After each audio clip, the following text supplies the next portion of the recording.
One of his favorite collaborators. Today, we are doubly honored to have Wayne and 2 Chainz, who now have created a second album together. Welcome to College Grove and welcome to Undisputed, gentlemen. I just hope these two will let you talk a little bit because they don't let me talk a whole lot. No, man, no. I just was checking them out. I just got to up my game, man. They got me up here ready to hide. I'm hiding too. I'm hiding from this guy, man. Well, you look good at the game too, baby. You look good, man. You look real good. Have my little man with me.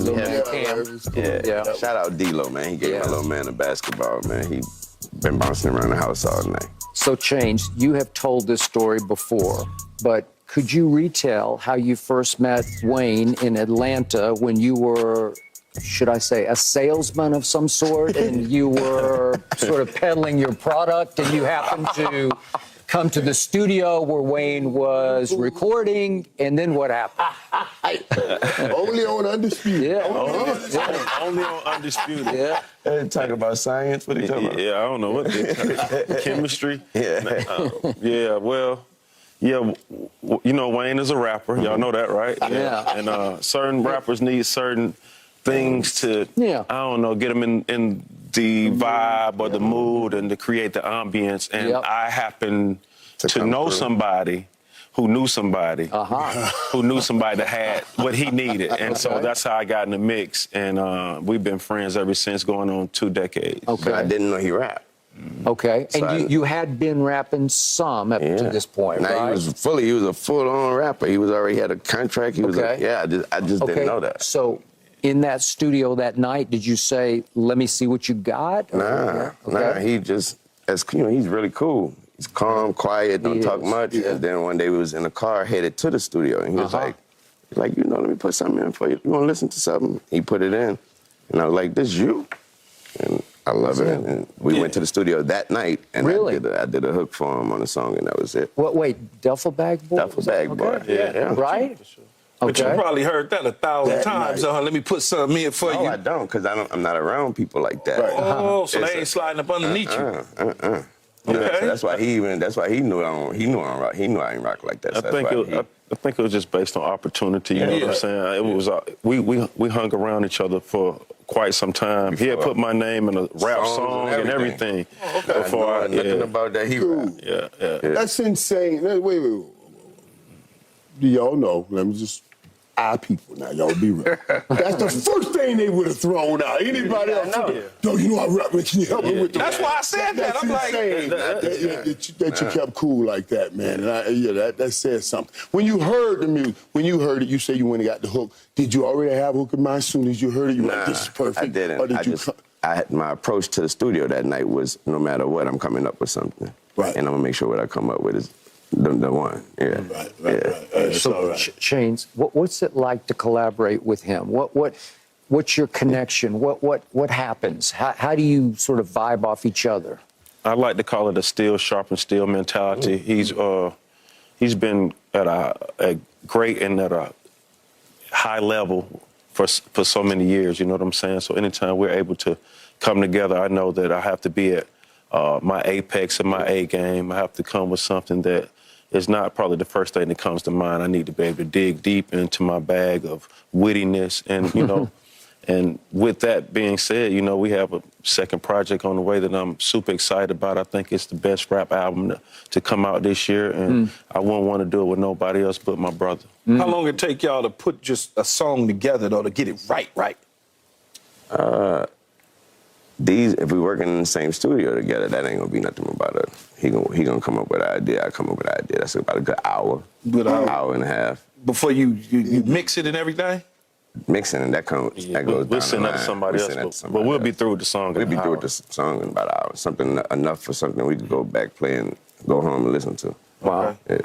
So y'all come up with words together when you're rapping together, or do y'all do something separately and then bring it together? If we in the same studio together, working on it together, I'm gonna listen to it. We're gonna come up.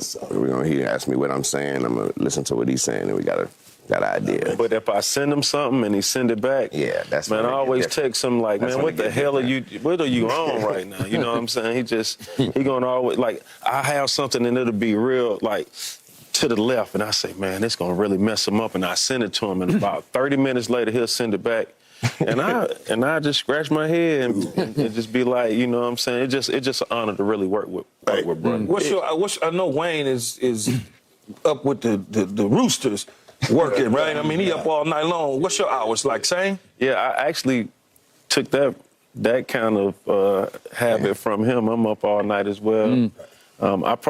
He's up all until the next day. Like that's he what goes. I'm saying. Yeah, when I start seeing the sun come up, I'll try to like lay down and get some rest, and then I try to lay down and get some rest. But you know, for him, it's been a situation where I've been in the studio with him, went home, went to sleep, woke up, and he was still in the studio. Yeah, definitely. I remember when we did a movie. We did The Longest Yard, and I was sitting having lunch with Nelly. And he was right, dude, I'll never forget this. Right then, we're eating, and it just came to him. He said, I got the hook for the soundtrack. Yeah. And the soundtrack went through the roof. And I was sitting there eating with him, and every time I hear it, I think about that. Like, dude, I watched this man gift right there in action. Because, you know, he came up with it, boom. You know what I mean?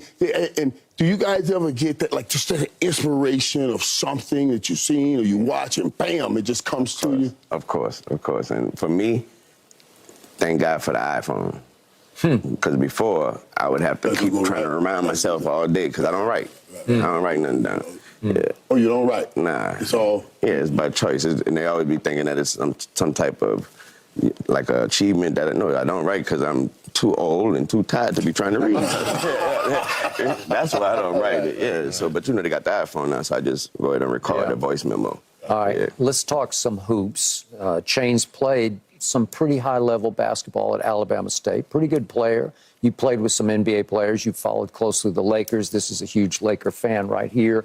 You were there last night in the front row. Yes, I was. What was your sort of gut feeling takeaway at the end of the game? LeBron obviously played the whole fourth quarter. My gut feeling takeaway from the game is that LeBron is not human. He's amazing, and actually at the end of the game, I had a new positive feeling that I was able to see LeBron do what he did last night, and against KD. Just to be able to see it, because I heard KD say, you don't know how many times you're going to get this again. I didn't think about that going into the game. Also, it wasn't about that I didn't think about it. It was that Brian put it on my mind by the way he played. You know what I mean? I was sitting there with my son like, man, this man really, I don't know how much longer we're going to see this, and it still looked like day one. Yep. You know what I mean? And he did last night. Yeah. He's very controlled. Just you can tell he take care of his body, his mind, you know what I'm saying? And I saw when you was describing your top 5 Lakers and you had put Shaq and then you like, nah, LeBron. But I guess I'm able to see him a lot, man. And just, what is he, 38, I think, or something like that? 39. Yeah, I went, his birthday party was in Atlanta, and the night that he had a birthday party, he dropped like 38 on his 30 or something like that, and it's amazing to see it up close in person. Did you go to the birthday party? Yeah, I did. Yeah, and then he took off and passed Kareem over that next month to February 7th. Yeah. So remember, he was supposed to be on a minutes restriction, and it looked like he told Darvin to start the fourth quarter, not tonight, because you cannot lose to Phoenix without Devin Booker and without Bradley Beal at home. And fall to 0-2. Not that it's the end of the world, but it would just be shameful to lose to that team that way. And to LeBron's credit, he just said, no, not in my house. Wayne, you was at the game, obviously, right? So I like going to games. I mean, I like physically going to games because things that we see on TV, you don't see at the game, right? Body language, all of that sort of stuff. See things at the game that you can't see on TV. Absolutely. Right. So when you're sitting there at the game and you watching AD though, and he had a great night, no question about it. But what was his body language like as Phoenix started to just close that gap like that, and then LeBron got to come in and play the fourth quarter? Was AD kind of like, did you see something? He was like, this is why people feel this way. What I noticed was he stepped it up too. But it also looked like it took for Brian to do what he did for him to step it up. But also, still, for me, I was listening to y'all talk earlier. For me, I still get mad at for the fact that you AD, man, you ain't gotta be putting the ball down. Man, I don't want to know that you're not a dribble. I don't want to know that you got a shot, man. If you don't body these people.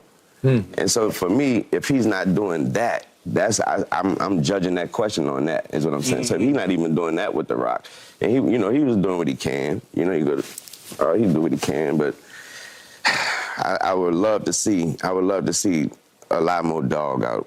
Right. And I know he's tired of hearing that though. So. Right. But you want to see him want it like LeBron wanted with that young talent, right? And go take over a game. I was saying, it looked like AR wanted more than him. It looked like Hachimura wanted more than him. Right. Go after anybody. You had Kevin Durant on you. Just go pound him. Just go be physical and go show somebody you want. LeBron's been talking about it, and LeBron's propping AD up all the time. This is his team. This is his team. You guys are Lakers fans now. This is his team. I think it's going to kick in. I think it's going to kick in. I think he just, you know what I mean? I think it's going to kick in. He's one of the most talented players in the league. You must got him on a Jordan Love. Man, watch what I tell you, man. You know what I'm saying? It just... You know, we all know that he's injury prone, you know, and I just think he's, you know. That's what I want to point that out. I saw none of that. That's what I want to I saw none of that. So it didn't scare you if he fell on the ground. It wasn't like, oh. Exactly. I didn't even think about it. He looks a little stronger to me, actually, this year. It looks like he, you know, worked out maybe in the offseason, so I feel good about it, you know, and I know to some people, he fell off in the second half of this game, but I'm just excited about